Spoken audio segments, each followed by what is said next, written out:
सब्जी बेचने वाला, पतासे बेचने वाला या सड़क पटरी पर बूट पॉलिश करने वाला अगर 10,000 रुपए की राशि जमा करके डॉक्टर साहब 20,000 अरे मैं रुपए ले 10,000 लेता रुपए है। के लिए बात नहीं कर रहा यशपाल जी। अभी 4 दिन पहले ही शिवराज कैबिनेट ने फिर से फैसला लिया है, हम किसानों को 0% ब्याज पर ऋण उपलब्ध कराएंगे। इसको क्या माना जाए? यह रेवड़ी की श्रेणी में नहीं आएगा। बाकी जनता 9% ब्याज पर, 10% ब्याज पर, 12% ब्याज पर कर्ज लेगी। और चूंकि किसानों के संदर्भ में आपको वोट हासिल करना है, तो आप अपने ऐतिहासिक निर्णय के तौर पर परिभाषित कर रहे हैं किसानों को 0% ब्याज पर सहूलियत आगे भी जारी रहेगी। क्या यह रेवड़ी की शक्ल में नहीं आता? बस इतना सा सवाल, उत्तर दीजिए।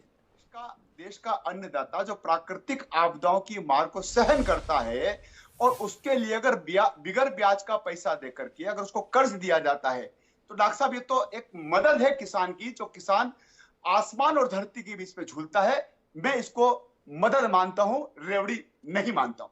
तो कुल मिलाकर जो आप करेंगे वह मदद होगी, कोई और करेगा वह रेवड़ी होगी। मेरे साथ में डॉक्टर राजू वाघमारे जी हैं, देश के सबसे पुराने राजनीतिक दल के प्रवक्ता के तौर पर यहाँ मौजूद है। देश एक नए चिंतन के दौर से गुजर रहा है। थोड़ा वाघमारे जी आपकी भी दृष्टि आए इस चर्चा के अंतर्गत, किस नजरिए के साथ हैं आप?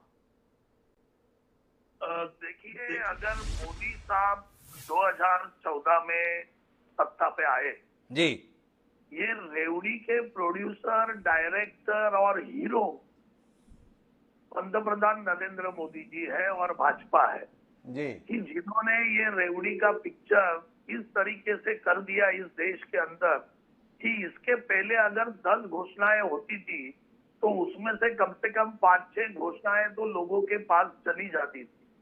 मोदी जी ने ऐसा दौर लेके आए कि 10 घोषणा की लेकिन एक भी घोषणा लोगों तक पहुंची नहीं, क्योंकि इन्होंने खाली घोषणा बनाई थी खाली वोट बटोरने के लिए। जी, जो 15 लाख का किस्सा तो पूरे दुनिया को मालूम है, हर एक को 15 लाख देंगे। बाद में अमित शाह जी बोले, आदरणीय अमित शाह जी बोले कि नहीं, वो तो एक नुस्खा था, गले में अटक गया है 15 लाख। तो इन्होंने ये राजनीति में ये निचला स्तर जो लेके आए, वो स्तर सिर्फ और सिर्फ वोट बटोरने के लिए लेके आए। जैसे इन्होंने कहा कि 2 करोड़ हम नौकरियां देंगे युवाओं को, तो युवाओं को 2 करोड़ छोड़िए, उसका 10% अगर पकड़ते हैं तो उतना 20 लाख नौकरी भी मोदी सरकार 2014 से आज तक नहीं दे पाई। जी, इन्होंने किसानों का कर्ज माफ करने की घोषणा की, किसानों का कर्ज माफ नहीं हुआ। ये तो किसानों के रूल्स पूरे बदल के लेके आने की कोशिश की।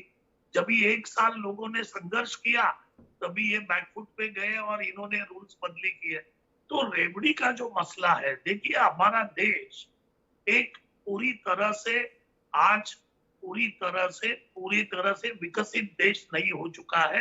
हमारे देश में एक 70% जो पब्लिक है, 70% लोग हैं खेती पे जी रहे हैं और खेती के उपजीविका से अलग अलग उद्योग धंधे से जी रहे हैं और उतना अपना उत्पन्न नहीं है। तो लोगों को आपको कुछ ना कुछ योजनाएं देनी पड़ेगी कि जो निचला स्तर है उनको पूरी तरह से काम नहीं मिल रहा है। अभी मनरेगा को यही मोदी साहब बोल रहे थे कि ये तो यूपीए का हम स्मारक बनाएंगे।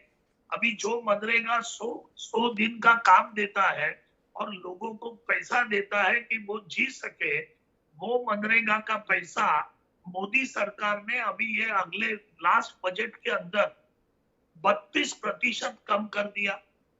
इन्होंने उज्ज्वला योजना लेके आई, जो लोगों को बोला कि भाई आप जो सब्सिडी ले रहे हो आपकी सब्सिडी हमें दे दो, देश का कल्याण करेंगे।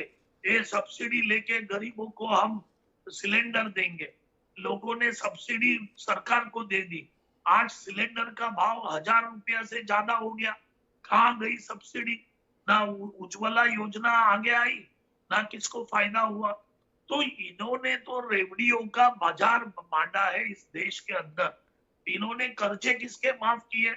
अदानी अंबानी जैसे